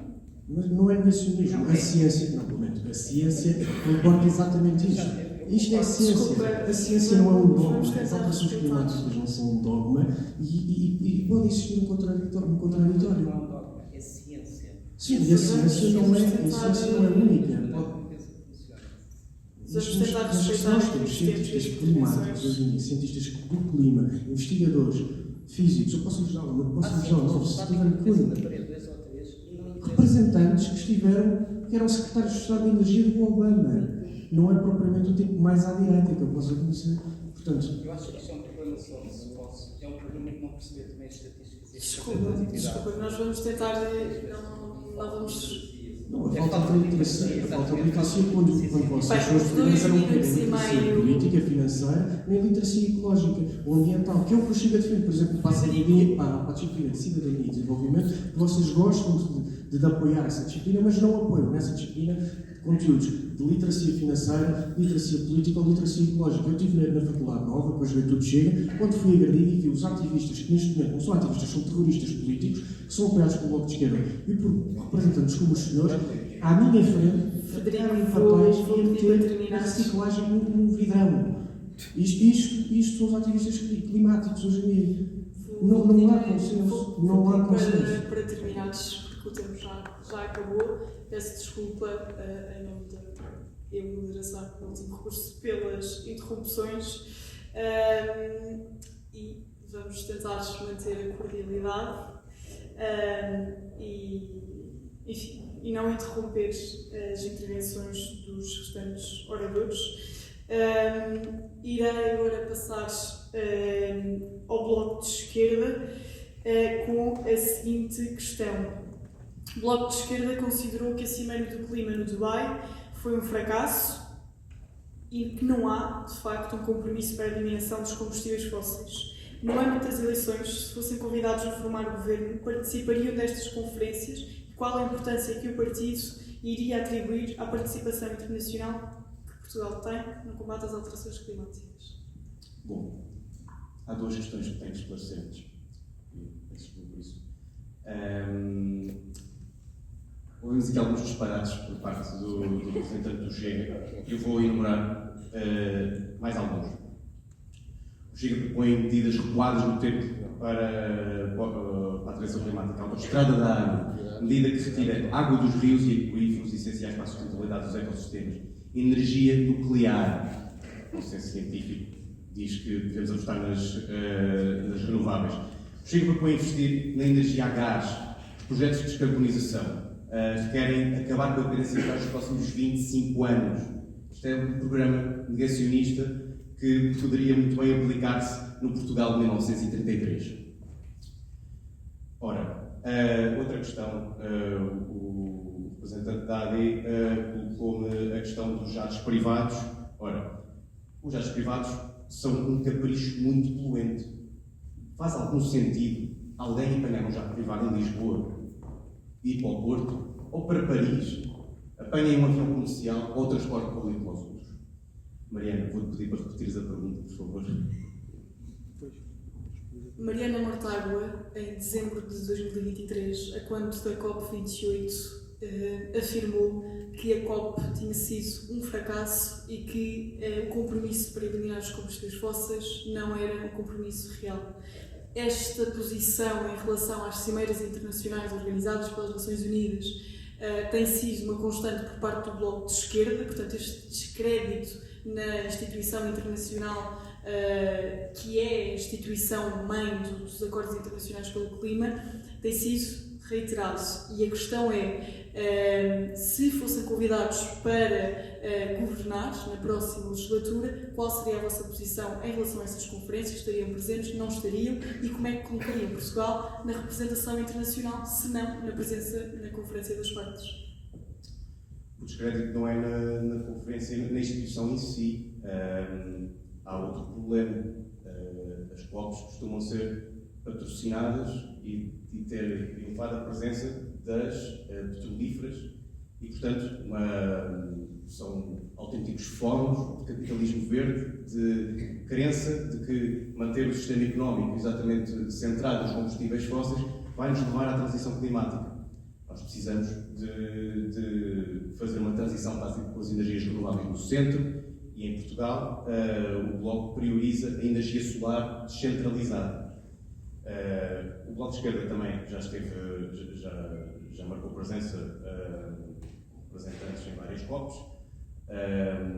e aliás não é só o Bloco de Esquerda que contesta aquilo que se debate ou que se finge que se debate por vezes nas COPs. O próprio Presidente Lula da Silva costuma ter uma presença muito reivindicativa, muito transformadora e por isso aquilo que o Bloco defende é que se deixe olhar para os combustíveis fósseis como uma forma legítima de continuar a centralização da economia. Obrigada. Foi on time, boa. Vou agora passar para a Iniciativa Liberal. Bem, polémico. O PAN atacou a Iniciativa Liberal, acusando-o de ser negacionista das alterações climáticas. Hoje tivemos aqui duas afirmações, uma que Portugal precisa de outras tecnologias e a outra de que a moratória não seria assim tão importante, tendo em vista que temos recursos no mar profundo que poderão ser úteis para a transição energética, mas a verdade é que esquecemos do recurso que que nos é dado por garantia, que é o oceano. E a minha questão é, concorda com esta afirmação de que a iniciativa liberal é negacionista das alterações climáticas? Eu poderia devolver a pergunta e perguntar sinceramente se alguma coisa do que eu disse aqui implica uma posição negacionista. Pode ser uma posição que vai contra alguns consensos estabelecidos, é verdade, mas em nenhuma altura eu neguei a existência, ponto 1, das alterações climáticas, ponto 2, que as alterações climáticas têm origem humana. Isto não aconteceu. Nem neguei a necessidade de tomarmos ações no sentido de mitigar isto. Em nenhum momento isso aconteceu. Agora, podemos discordar na questão da moratória, com certeza. E quando eu falo na moratória, eu estou a dizer que nós devemos ir para o fundo do mar depressa e em força. Obviamente que, ao estarmos a escavar no fundo do mar, podemos estar a libertar dióxido de carbono, que pode depois emergir à superfície e pode contribuir para a intensificação do efeito estufa. O que eu estou a dizer é, não me parece que a moratória seja a melhor abordagem, penso que devemos estudar seriamente e tentar perceber o que é que temos realmente lá, o que é que podemos retirar daí, que papel é que isso pode ter na transição energética. Podemos concluir, é demasiado perigoso. Tudo bem, não se faz. Simplesmente, a posição da moratória à partida não é uma posição que nós desejamos a subscrever. Eu não sei se agora posso avançar e tocar mais em alguns temas que foram aqui abordados. Eu queria dizer o seguinte. Muita gente demonstrou aqui urgência na questão das alterações climáticas. E vi muita gente a falar também no solar descentralizado como uma solução mágica. Mas, curiosamente, só uma pessoa falou no solar descentralizado, nas temidas centrais fotovoltaicas, foi o Chega e foi para falar contra. Porque já percebemos o que é a conservação do Chega e da tal direita conservadora, que é parar tudo. É evidente que as centrais fotovoltaicas têm impactos ambientais quando são construídas, mas vamos olhar para o Plano Nacional de Energia e Clima, um plano que foi feito pelo Partido Socialista, e vemos que em termos de objetivos, por exemplo, para os solares centralizados são 5 gigawatts. Nos solares centralizados são 14 gigawatts. Isso é por algum motivo, porque nem todo o consumo é doméstico. A maioria do consumo, e o consumo mais importante, é consumo industrial. E, portanto, se nós queremos, de facto, acelerar o nosso processo de transição, então temos de falar seriamente. Precisamos, de facto, de centrais fotovoltaicas, precisamos, de facto, de energia eólica, precisamos, de facto, de carros elétricos. Carros elétricos precisam de lítio. Nós vamos olhar para o último relatório da Agência Internacional de Energia e a Agência Internacional de Energia fala em 3 tecnologias-chave que têm feito a maior parte do esforço: solar, eólico, carros elétricos. E, no entanto, estamos sempre, pelo menos vejo muitos ambientalistas e muitos ativistas a ser contra o lítio, muitas vezes a protestar, agora menos contra o eólico, isso está a acabar felizmente, e a protestar contra centrais fotovoltaicas. Isto parece-me também problemático do ponto de vista de quem pensa que nós devemos ter pressa, e eu concordo que nós devemos ter pressa. Obrigada. Passo agora a palavra à Mariana da CDU. Sabendo a posição da CDU relativamente ao projeto europeu, que se não estou enganada, é contra, como concilia a iniciativa legislativa em termos ambientais que vincula os Estados-membros? Qual a posição da CDU relativamente à imposição das obrigações e quanto ao seu cumprimento pelos Estados-membros? Se governassem, não aceitariam o Montenegro da União Europeia? Isso são várias perguntas numa só. Primeiro, não somos contra, temos eleitos e estamos lá para alterar e para também trabalhar em conjunto em soluções e apresentar propostas diferentes daquelas que são lá apresentadas e, por isso, também para defender muito a nossa economia, desde a agricultura, às pescas, até mesmo naquilo que significa as medidas ambientais e de transição energética, que são aquelas que hoje estamos aqui a discutir. Mas há aqui, relativamente a isso, eu penso que nós nada temos contra, queremos é contribuir para e que se alterem alguns comportamentos e algumas propostas que saem da União Europeia. E por isso participamos ativamente e estamos atentos a todas essas alterações.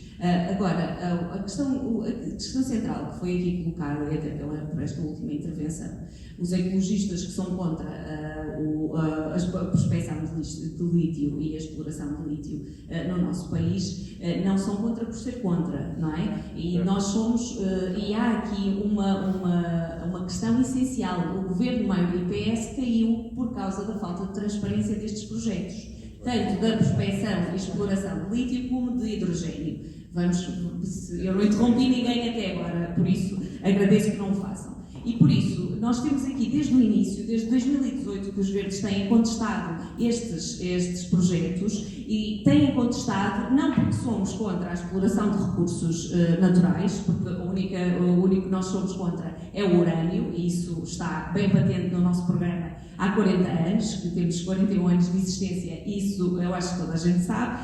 Por isso, há aqui um caminho que tem que se fazer e que continuamos a contrariá-lo, que é dizermos, por um lado, que temos que descarbonizar e, por outro, explorarmos até ao tutano e de uma forma desenfreada os recursos naturais. E se nós temos que fazer aqui uma transição energética justa, social e ambientalmente, nós temos que ter um equilíbrio. E esse equilíbrio nunca é falado. É preciso, a energia que é produzida é uma energia, é para a indústria que ela é necessária. E porquê é que não se põe nos telhados das fábricas? Porquê é que tem que se pôr em solos férteis? Por isso, há imensos sítios onde poderíamos começar a ter os painéis solares.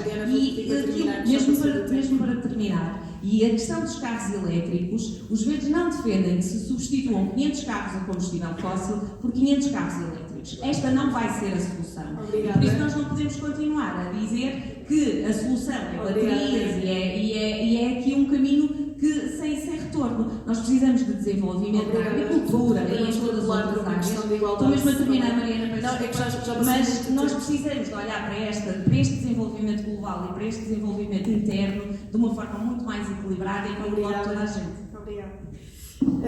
Vou mesmo pedir para respeitarem os tempos, porque já passamos da nossa hora de debate. Eu sei que nem a culpa é minha, enfim, pleonasmo. Vou passar para o Tomás e tinha aqui uma pergunta, mas vamos antes. Hoje, o candidato Luís Montenegro foi atingido por tinta biológica ou não, a tinta era verde, por parte de alguns ativistas. Em primeiro lugar, queria dizer que, de um ponto de vista de análise política, o PSD, ou agora a coligação, tem sido uma das forças políticas que tem governado o nosso país, portanto espera-se, enfim, isto não estou aqui a tomar lados, mas espera-se que eventualmente em algum momento poderá acontecer novamente, liderarem novamente o nosso país e, portanto, em primeiro lugar, é importante que haja uma consciência em relação às alterações climáticas. Mas porquê que eu falei da questão dos ativistas? Hoje, as palavras que Luís Montenegro atribuiu a estes ativistas e a estas atitudes foram de idiotice e até chegou a utilizar o adjetivo idiota. E que não seria por esta via que se iria conseguir atingir algo e que seria na base da conversação que conseguiríamos uma transição energética e combate às alterações climáticas. Questão.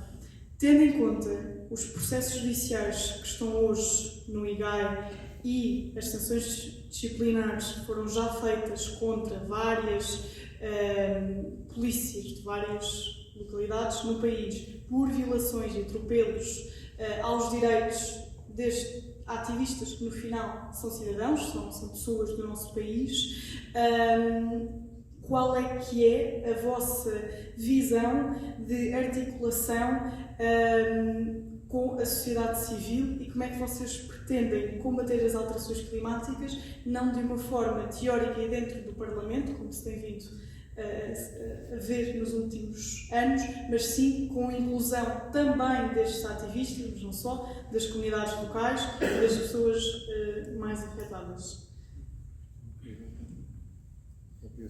Bom, eu acho que o facto de a tinta ser verde foi mesmo a única coisa objeto daquilo que aconteceu hoje de manhã, a escolha que eu fiz.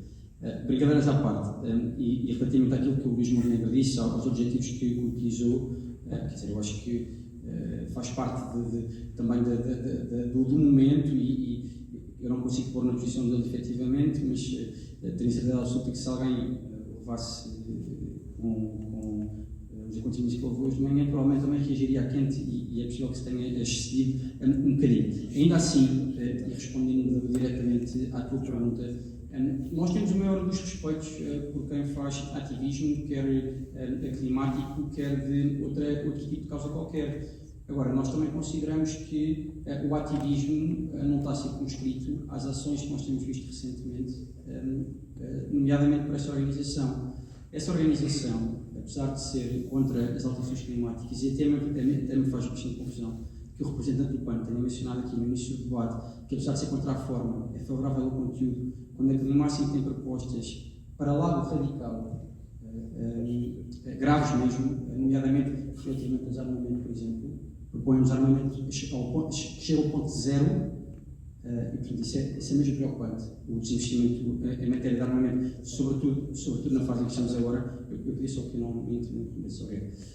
E portanto eu considero que nós temos o maior dos respeitos pelos ativistas, consideramos inclusivamente que eles fazem força naquilo que são os parceiros sociais que qualquer decisão pública deve auscultar, mas não consideramos que a defesa de uma causa que é legítima, que na perspectiva da AD preocupante, se faça da forma como a Climáximo e essas organizações têm feito. A Climáximo chega ao ponto, inclusivamente, de bloquear artérias de trânsito fundamentais em Lisboa, como já aconteceu, e acaba por ter precisamente o efeito oposto daquilo que propõe, porque os carros não têm de explicar, os carros ficam parados no trânsito, ligados, etc., e acabam por poluir mais.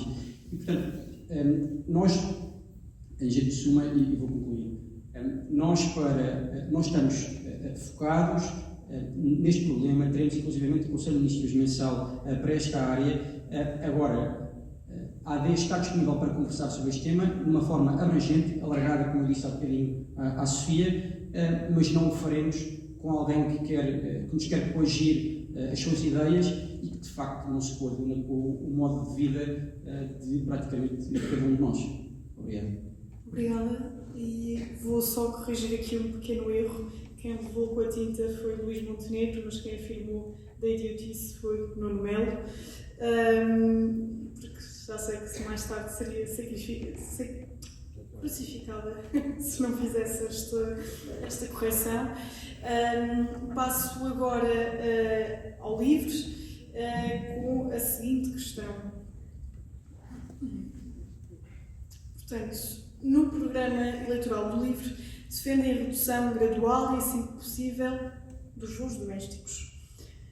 A questão é, por que não defendem a sua eliminação de forma perentória e total destas formas de transporte, tendo em conta que existem outras alternativas de transporte, nomeadamente para o Porto ou Faro, e também existirão outras a longo prazo.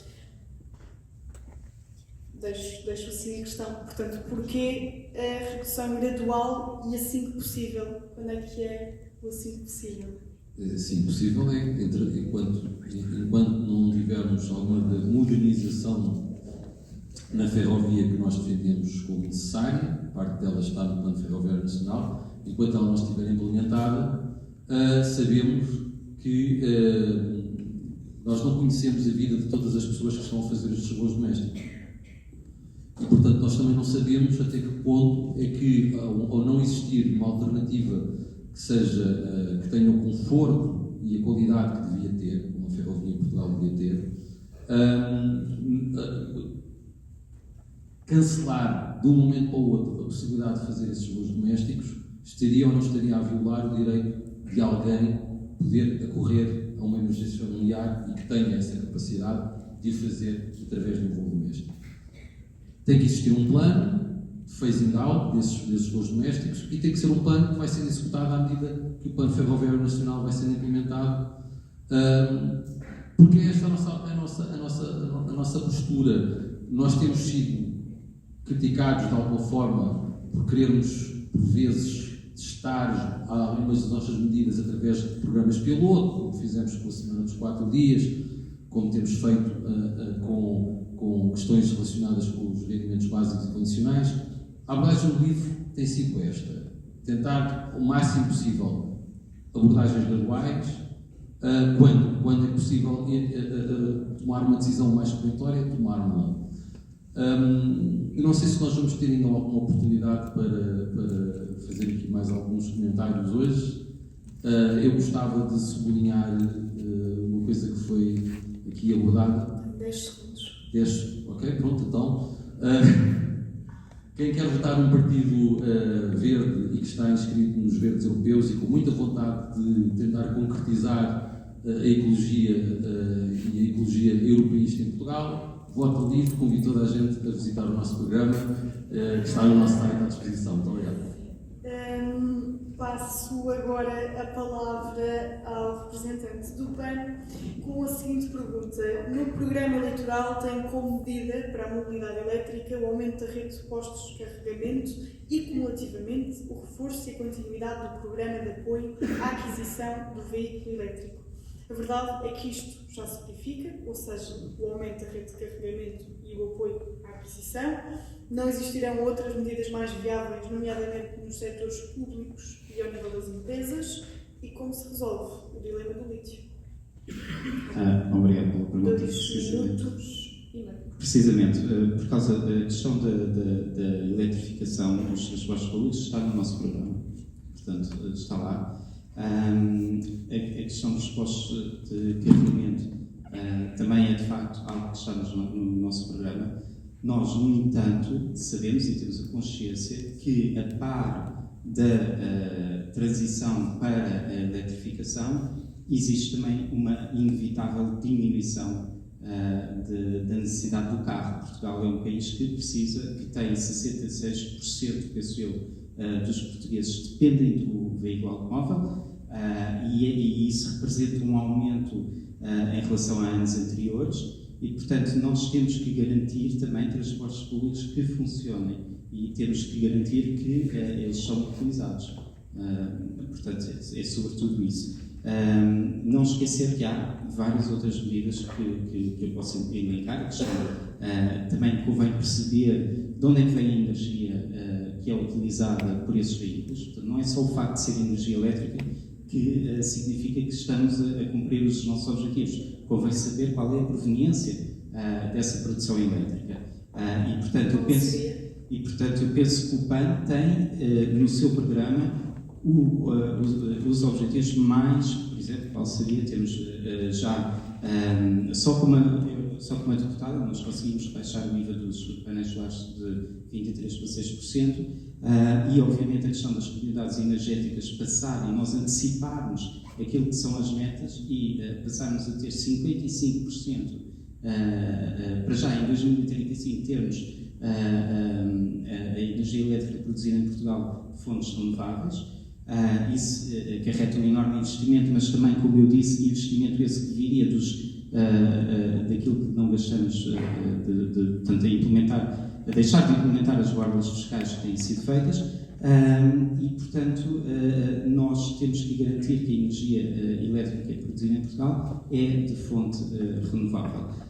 Eu estou em total desacordo com a premissa de que os painéis, as centrais fotovoltaicas são absolutamente necessárias em áreas protegidas. Isso não é verdade. Nós temos muita área urbana onde podemos implementar a introdução de fotovoltaica e não só. Portanto, basicamente é isso. E está lá a reconversão de todos os transportes públicos para a energia elétrica. Passo agora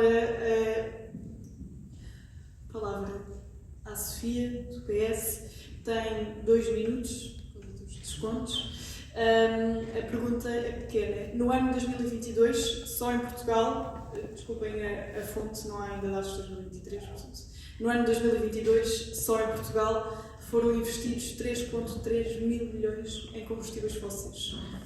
Sabe-nos indicar o porquê foram investidos estes valores e, ao contrário, indicar quantos é que foram investidos para a ação climática? Obrigada, Mariana. Muito brevemente, só há pouco falava-se de energia, também acho que é uma questão importante até nesta matéria. Nós também queremos a produção descentralizada, aliás, nós também temos isso no nosso programa, a adoção de uma estratégia para a disseminação das comunidades de energias renováveis que promovam aqui de forma descentralizada de eletricidade a partir das fontes renováveis de energia que envolvam também a administração pública e as autarquias. E o nosso programa eleitoral temos medidas de grande alcance solar e da eletricidade a partir de fontes renováveis e energias que envolvam a administração, as autarquias, mas ainda assim também temos a questão, nós temos muito solar em Espanha e Portugal precisa de colmatar aqui também essa falha e obviamente a nossa perspectiva é de no futuro sim podermos exportar e termos também produzir energia cá que precisamos e que não precisamos para exportar para a Espanha.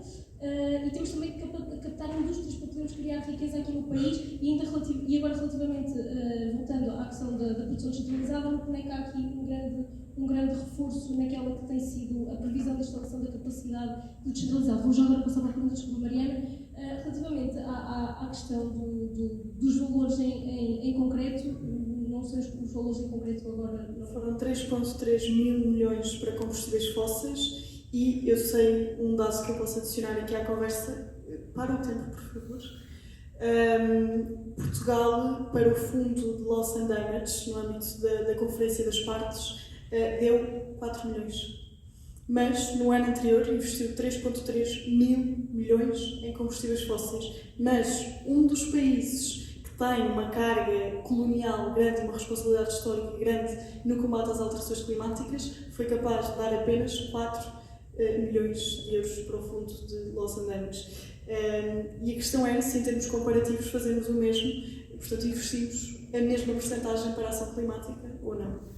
Era isso que te dizia agora. Tu perguntavas se tinha um número específico em concreto relativamente ao investimento da questão climática e não tenho o valor em concreto comigo. Mas a verdade é que ao longo deste período e também destes anos de governação, acho que é de acordo de todos que o Partido Socialista tem vindo aqui a fazer um esforço, a começar em 2015 também com o consenso e com a conversa com os partidos à esquerda, mas também o Partido Socialista de forma isolada tem vindo a responsabilizar-se cada vez mais e também a conduzir o país para que possamos parar de necessitar dos combustíveis fósseis. Até agora temos vindo a fazer esse caminho. A verdade é que o caminho foi vindo a ser feito devagar, contudo... Só para terminar. Ok, Maria. Então vou terminando fazendo aqui só um pequeno resumo em relação a isso.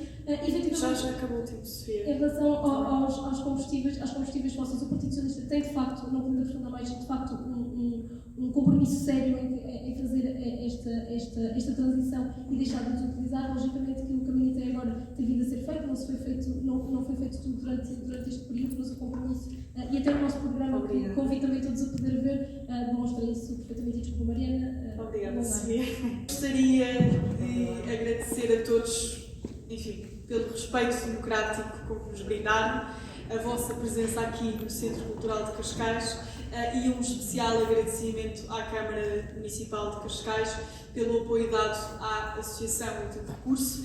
Queria fazer 2 notas, não se vão embora, na verdade 3 notas, quem me conhece sabe que eu gosto muito de falar, portanto eu tive aqui a controlar. A primeira nota é de que a Último Recurso convidou todos os partidos com assento parlamentar para estarem aqui presentes, daí que não tivéssemos convidados outros partidos, já percebemos que 8 já é bastante difícil, o suficiente para uma moderação. Em segundo lugar, a Associação Último Recurso foi fundada em 2022, eu na altura tinha 20 anos, não sei que muitas vezes dou mais do que eu tenho 22 agora, e foi fundada com um orçamento de 0 e até hoje gere-se com um orçamento de 0 e com cerca de 25 voluntários, uma equipa de advogados pro bono.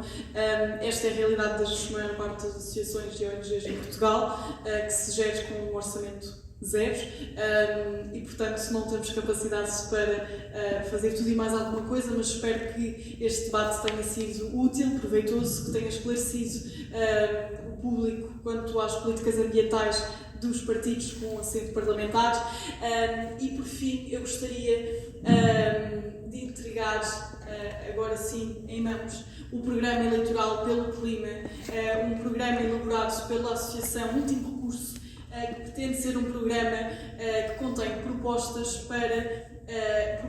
que sejam viáveis, de garantir que até 2030 Portugal atinge a meta de redução de 55% de gases com efeito de estufa. Portanto, este programa e as medidas que estão constantes neles são bastante... Não são simplistas, mas estão explicadas de uma forma simplista, mas são medidas que nós acreditamos que, de acordo com a ciência, são capazes de evitar que Portugal continue a ser um dos países que nos rankings de mitigação e adaptação não está assim tão à frente e, por outro lado, no ranking de afetação continua a liderar, sendo um dos países mais afetados pelas alterações climáticas na Europa. E, portanto, este programa não tem como objetivo ser candidato às próximas eleições, tem um objetivo de ser apresentado aos partidos que nos irão, em princípio, governar e, de certa forma, sensibilizar e, quem sabe, inspirar. E, portanto, vou entregar os...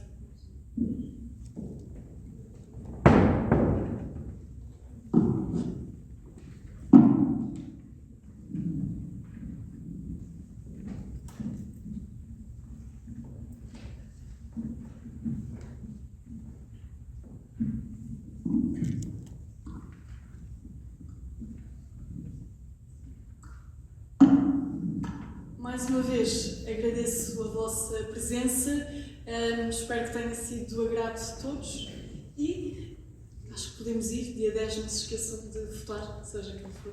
Obrigada.